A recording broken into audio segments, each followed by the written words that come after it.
Hello and welcome to the 2022-2023 Urban Grant Program. The Santa Clara Valley Open Space Authority is happy to have you here for the public webinar for the program solicitation.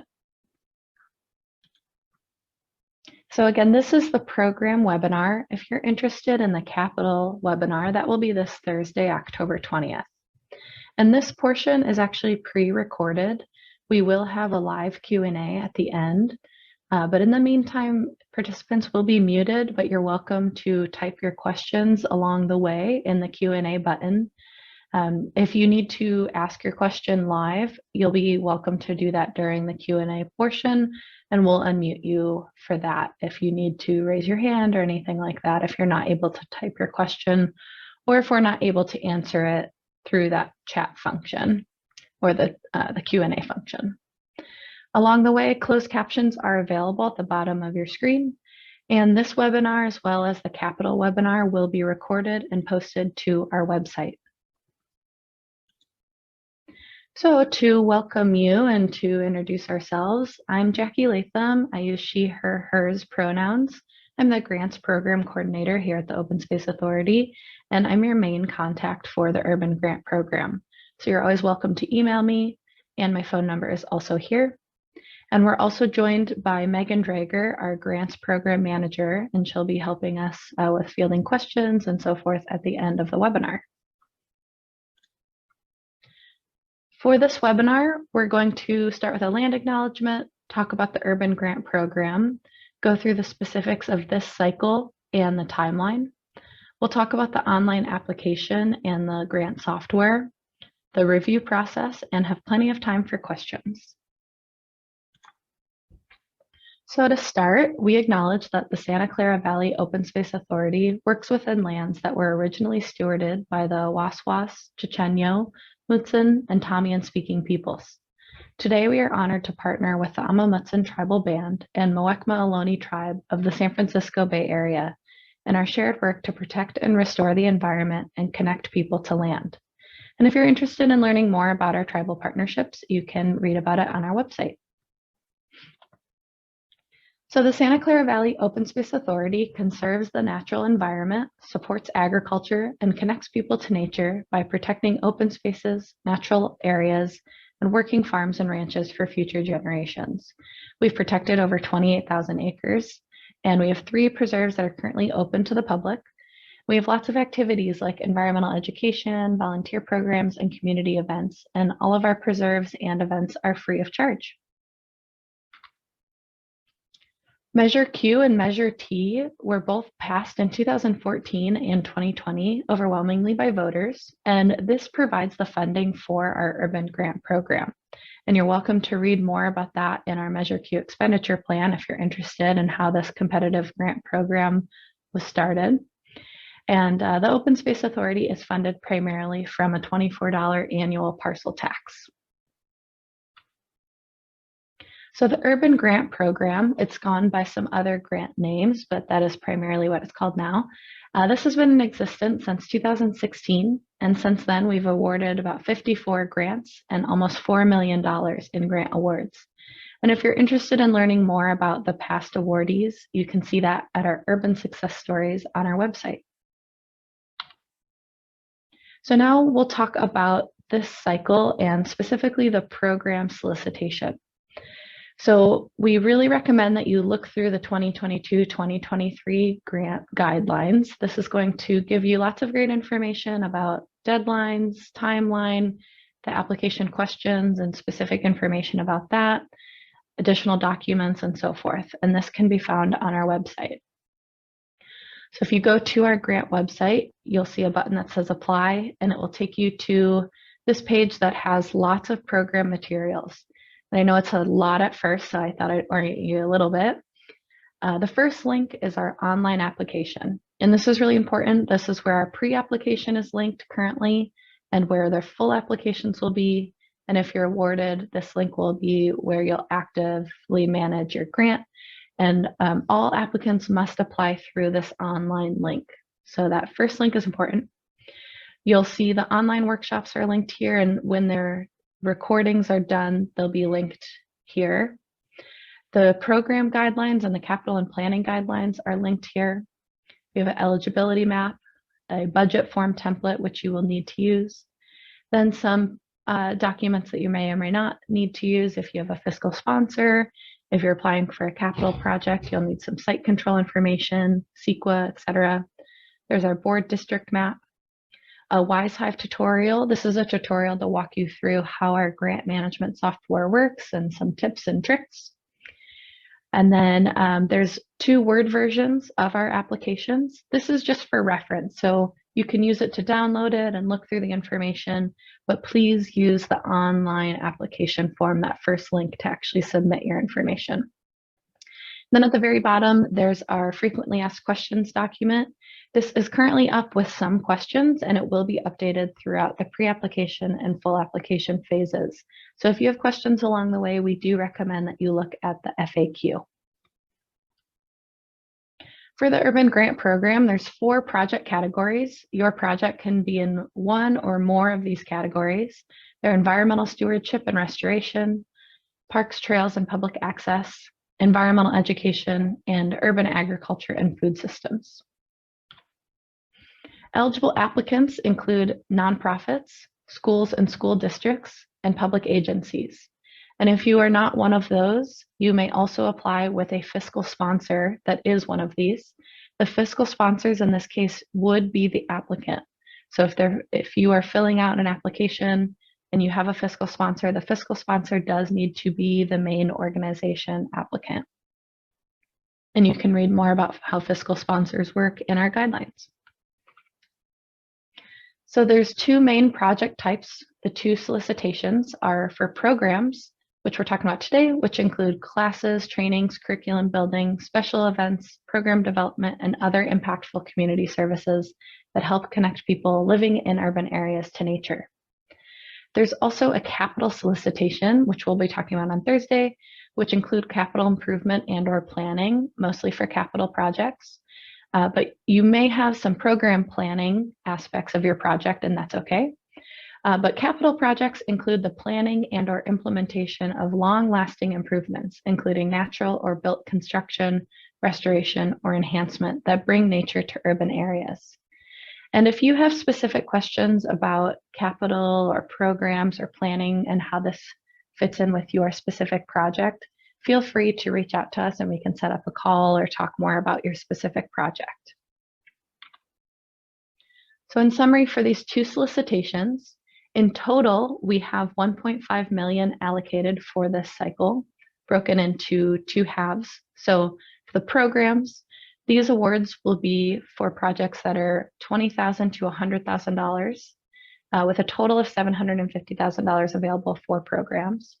These grants will be 2 years. We expect the board to award 11 to 15 grants. So our board of directors do make the ultimate decisions on awards for both solicitations.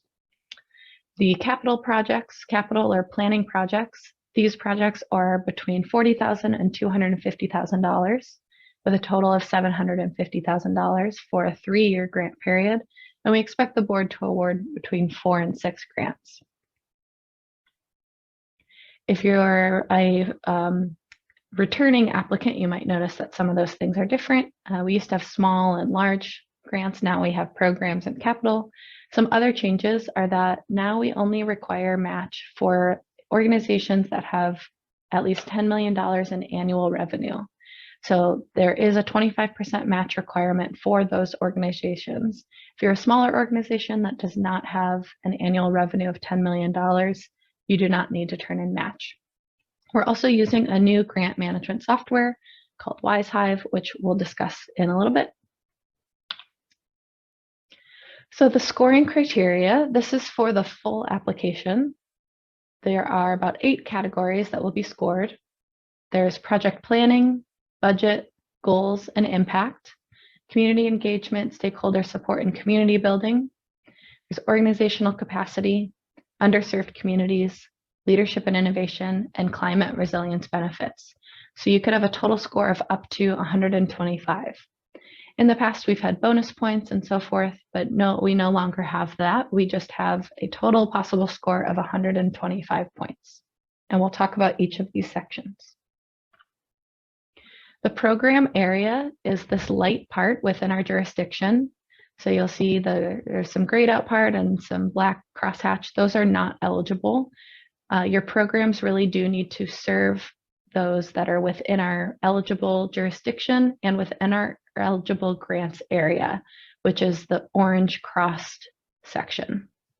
We've also highlighted our deep engagement communities, which you can read about in our underserved communities report. But again, our programs really need to serve people within that eligible grants area.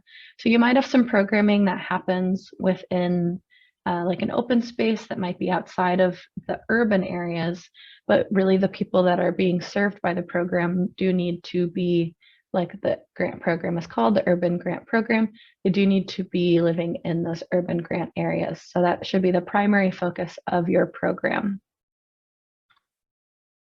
We'll talk about the draft timeline for the program grants. So as you know, the pre-application is opened.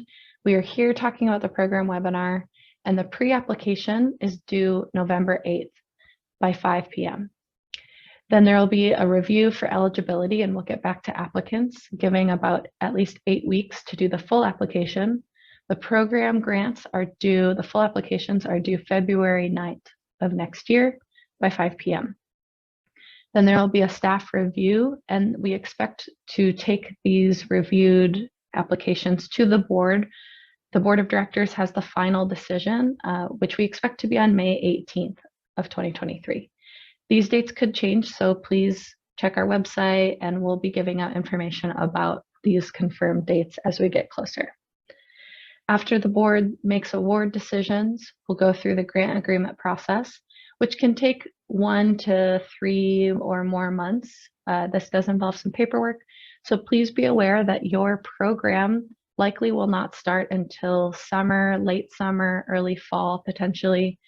So keep that in mind when you're looking at the timeline for your project, that it likely won't be able to start until the summer of next year, because we cannot reimburse for any costs that happen before the contract is in place. So all of the applications will be done through our WiseHive Zengen grant management system. We call it WiseHive. Please note that each organization will have just one account for all of the application materials. So if you have multiple people that need to work on the pre-application or full application, or if awarded your active grant, please note that you will need to share your login. So that will be one email and one password. If you are a returner, which means that you've previously been awarded a grant with us, you actually already have an account with us, and feel free to reach out to me if you can't remember which email is used for your organization. I can confirm that with you.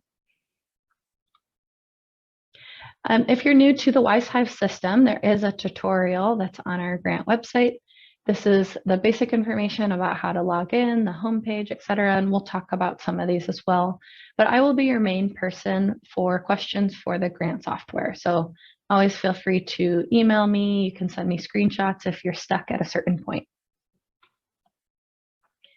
In addition to using the WiseHive application, like I mentioned, we really encourage you to read through the guidelines, including the part that talks about the application. The information is in WiseHive. It has specifics about each question, but it is kind of small, and in some parts, in order to fit it all in there, it's kind of small and a light gray. So if this looks hard to read, like the example on the left, we encourage you to read it in the guidelines. It's just a little bit easier. Like, for example, this describe the proposed project has information below that says for program projects, please include intended audience, etc. Might be easier to read in the grant guidelines. And in the grant guidelines, there is just more room for us to give you further information, examples, etc. So once you get into WiseHive, first you'll be taken to the sign-in page. If you previously have an account with us and you can't remember your password, you can use the forgot your password function, or you'll need to create an account and you'll hit sign up. Then once you're in, you'll be taken to your home page. And in the home page, the first thing you'll do is either create a profile to get started. This will have basic organization information. If you've already had one created, maybe I've transferred over your data if you've been awarded a grant with us in the past, then we ask that you edit this and just update the information. So we'll need everyone's information, the main contact information and so forth for your organization. And again, if you have a fiscal sponsor, this organization will be the fiscal sponsor. Once you've created a profile, you can start on the pre-application. If you have multiple projects or just one, you'll hit the add another, and this is where you'll start to fill out your pre-application information. In this test case, you'll also see that I have other information in here for like an active grant, for example. So that is where if you are awarded, you'll see other information about other projects as well. So within the pre-application, it's a simple form. The first thing is the project title. This project title should be the same as if you're going to apply for a full application. And it is important.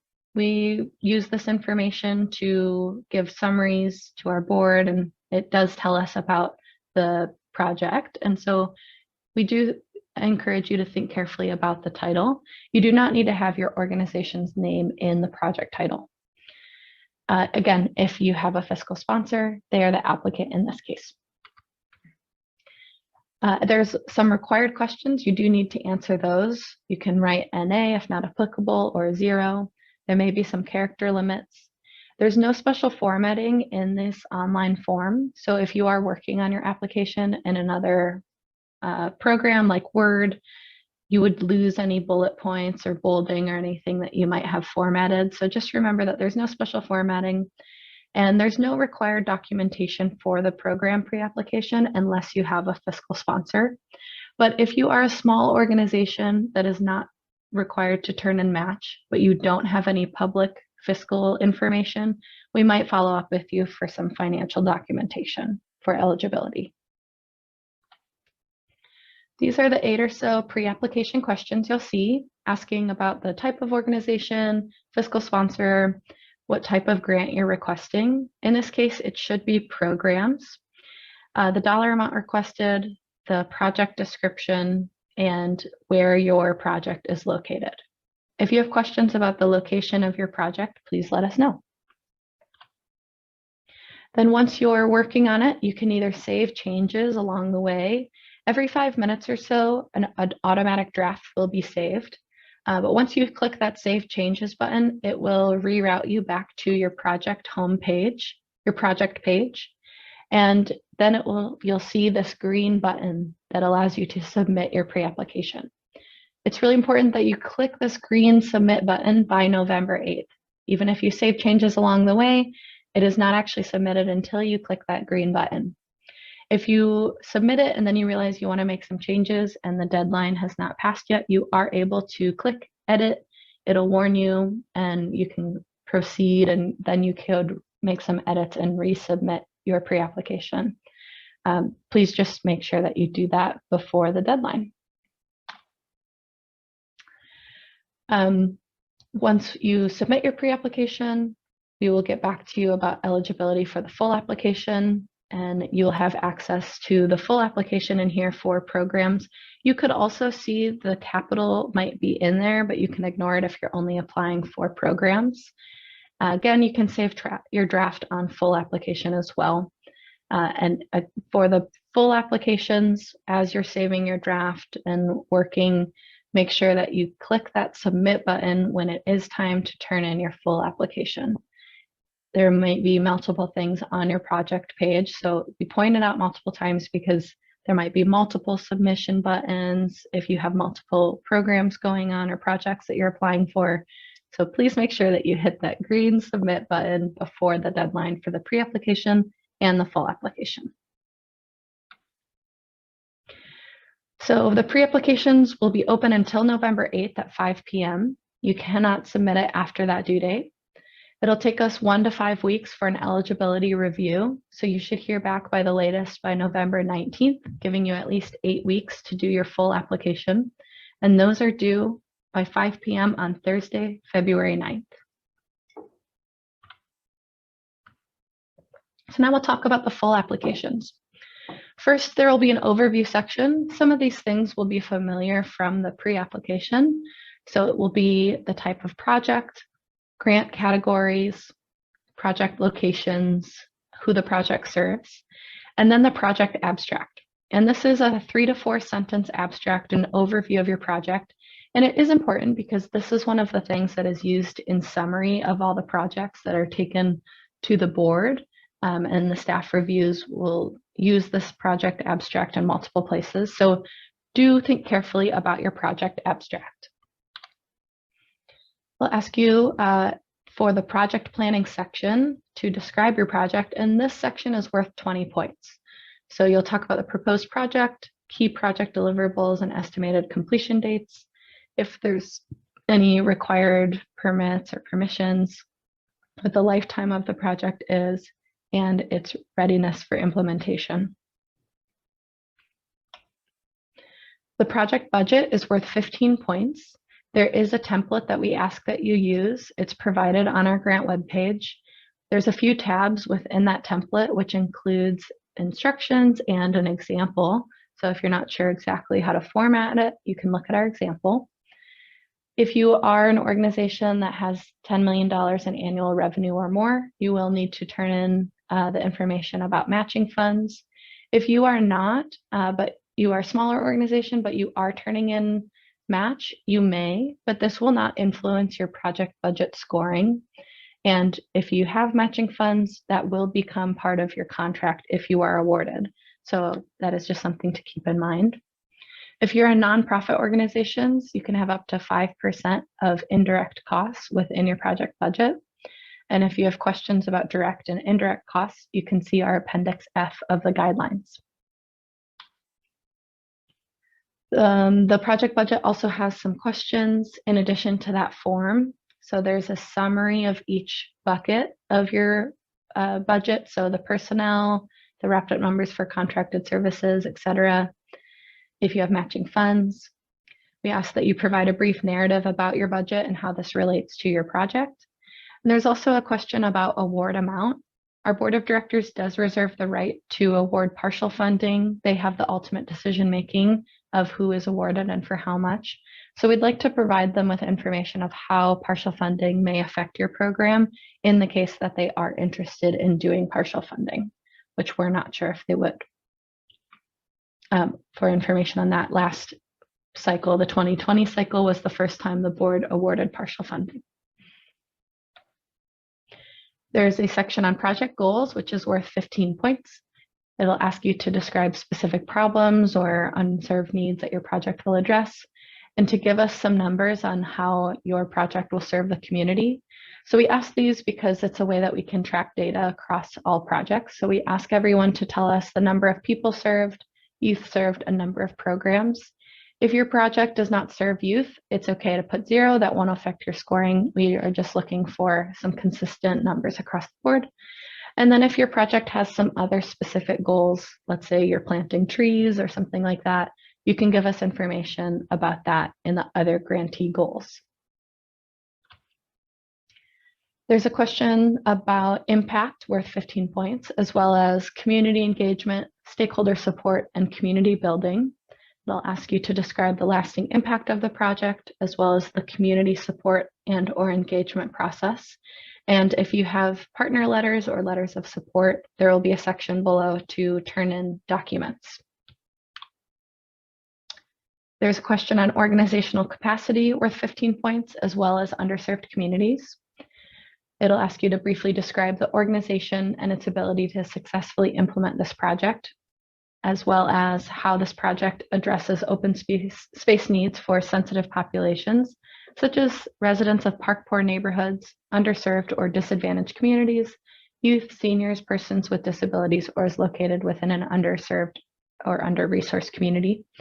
And for this, if your community that you're serving is underserved, we ask you to describe that the best way that you can, using whatever information that is most relevant or appropriate for your community. So it could be the authorities understanding our communities, deep engagement communities, but it might not be. It might be you're serving a school that has Title I, or it might be information from the US Census Bureau. We're asking you to give us that information, please. There's a question on leadership and innovation and climate resilience benefits. The leadership and innovation is worth 10 points, describing how this project employs innovative approaches or encourages collaboration and partnerships, and how this project enhances or raises awareness about climate resilience. And again, none of these questions are bonus points. They are all part of the main application. So we do encourage you to answer all questions to the best of your ability. Once you're nearing the end of your application, we encourage you to look back at the application checklist and our guidelines. It'll remind you that there's a project budget due, if you have a fiscal sponsor, you might have letters of support or photographs. For the letters of support, if you would like that to influence the scoring of your community engagement part, that does need to be turned in by the full application due date, February 9th date. If you have letters of support that come in after that, you may send them directly to our to our clerk for board consideration, but it will not influence the scoring section of the staff review score, which is given to the board to consider. Some tips and information. We highly recommend that you start early on both the pre-application and the full application. Some parts of the full application require work that might rely on others, such as project partners. So we do encourage you to ask those early. Read the guidelines carefully and follow all of the instructions.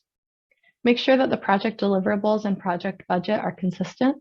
So if there's something in the budget that you're asking that would be reimbursed if awarded, we'd like to see how that connects to your project. Be detailed and direct, but also concise. And understand that the staff review team, the board, we might not know all the jargon of your field, so write for a broad audience. When relevant, we encourage you to include photographs, maps, or graphics when possible. And if you're doing that, we ask that you combine similar file types. So if it's possible for you to combine things into one PDF, that's great. Or if you have multiple Excel documents, to combine those if possible. If you're able to ask an outside person to review your application, that's always encouraged and helpful. Please note that applications are public, so your applications will be put into our public meetings and available, so the public may be reading your application, so keep that in mind. Again, if you are awarded, work cannot be done until your contract begins. So your grant performance period is the only period of time that you can get reimbursed for work. We cannot retroactively reimburse you for work that is done prior to the grant period. So again, that midsummer to late summer to early fall is the most likely start date of your project of 2023. So keep that in mind, please. And all of the grants are reimbursement based. There is that frequently asked questions document, like I mentioned, and that will be updated after the webinars. So please check that out if you have questions along the way. And there is lots of other grant materials, like I mentioned, on our website. Once the pre-applications are turned in, we'll review them for eligibility, and you'll have at least 8 weeks to submit the full application. Then there will be separate staff review teams for the programs and the capital and planning projects. The staff review teams review each application and each question thoroughly according to the guidelines. Then they are averaged for an average staff score, which is given to the board of directors for consideration, and they have the ultimate decision making. All right, we will turn it over to the live Q&A portion now. And here's my contact information if you have questions in the meantime.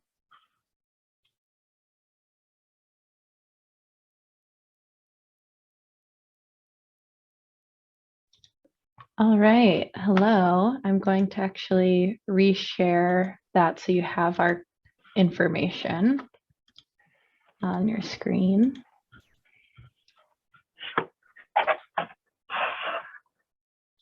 All right, so if anybody has any questions, you can either type them into the Q&A box or you can raise your hand and we will unmute you.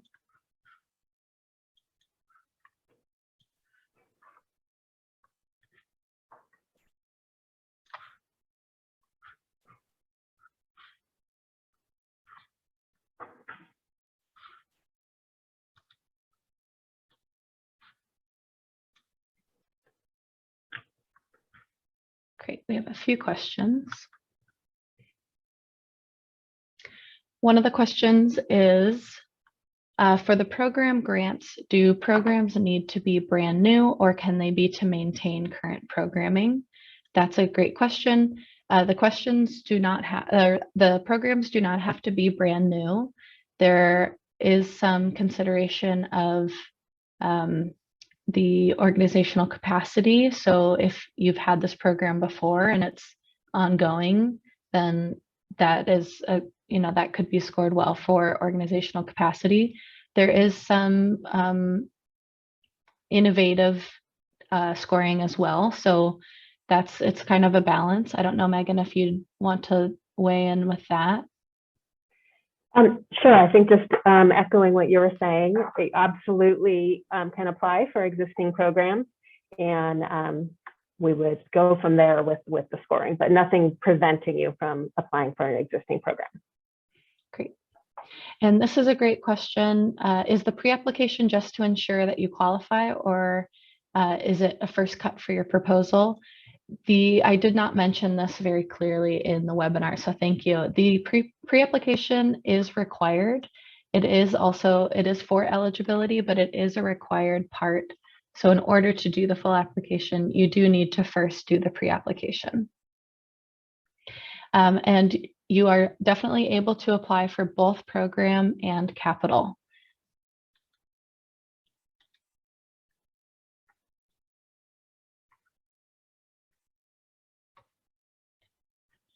There's a question about if the application or the organization is national, would the application, could you kind of focus on the one chapter? And also that's in terms of the budget. Megan, do you want to weigh in with this?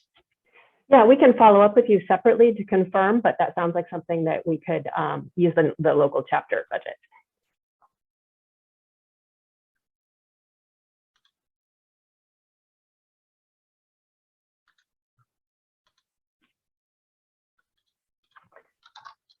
And Jackie, there's one hand up. Oh, okay.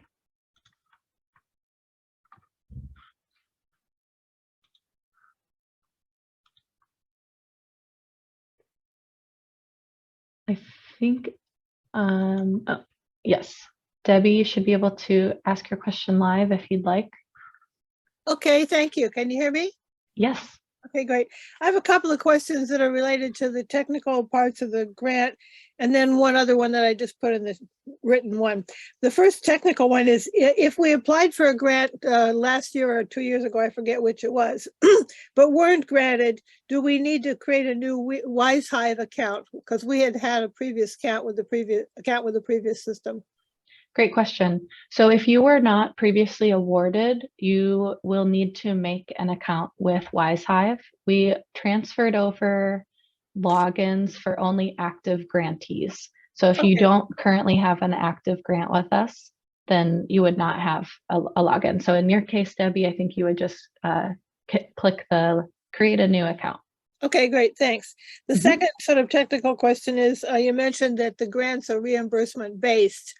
If it's a project that's going to last over 2 years, I'm assuming that we would be spending the money over that period of time.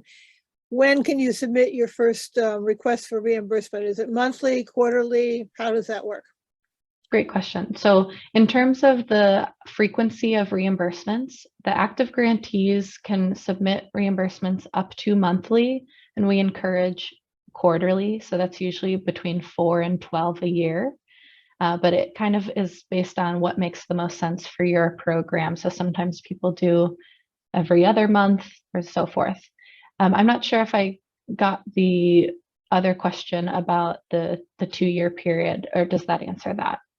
Well, it kind of does. I mean, because I understand the grants were available to be spent over 2 years, correct? Yes, so your project that we're funding should be in that 2-year period.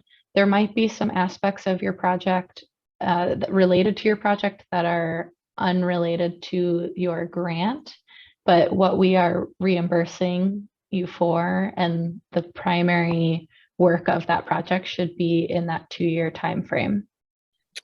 That makes sense, yeah.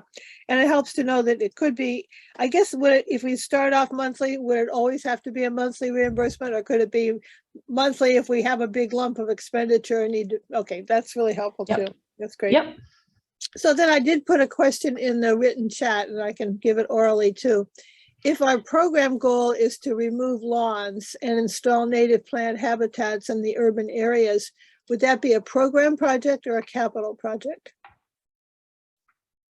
Megan, do you want to weigh in on that? Sure, and Debbie, we can certainly meet with you offline and talk through more about your project, but from just the hearing about it, it sounds like a capital project. Oh. Programs tend to be things that are more educational in nature, but this could be that. So maybe we should talk offline to just clarify, make sure we have the details. Okay, thank you very much. Great. There's a question about if some things in your budget between the pre-application and the full application, if some specifics in your budget were to change, that is okay. The full application budget is really where we're going to look at the details of your budget. And then if you were to be awarded, you'll confirm that budget before it becomes part of your contract.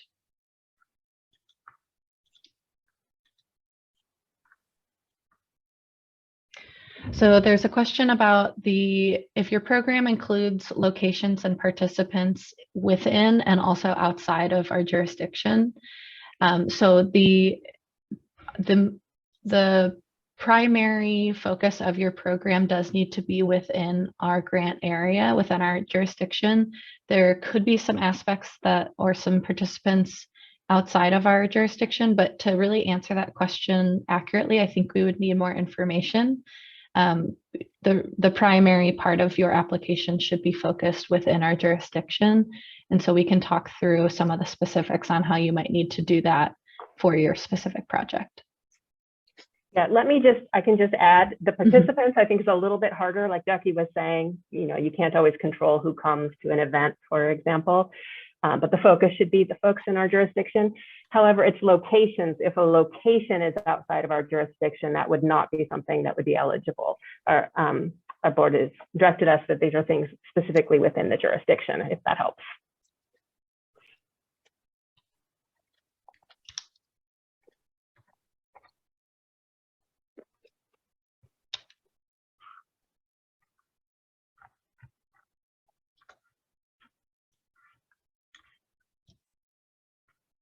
Great question. Is wildlife education, such as going to schools, public park events, a program or a capital? That sounds to me like a program. So capital projects are mostly projects that have a long-lasting, like an implementation aspect where you're changing something about like an area. You might be building a permanent structure. You might be changing land permanently. So education, going to schools, that would be a program.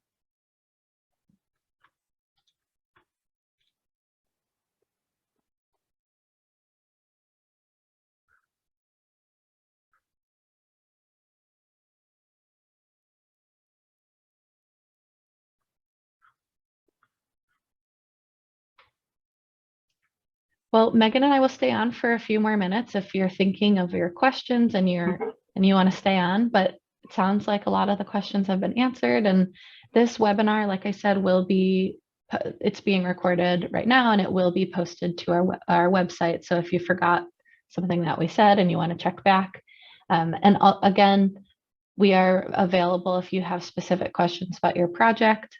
My email is here. That's the best way to either ask your question directly, or if it's a little bit complicated and you want to have a meeting, we can set up a phone call as well. But other than that, thank you so much for coming. We're really excited to see all the project applications that come in. And I know I'm personally really excited about this grant program. It's something that we spend lots of time thinking about, and I can't wait to see all the applications come in. So if your questions have been answered, you're welcome to hop off, or you can stay on if you're curious for some more question and answering. Thank you, everybody.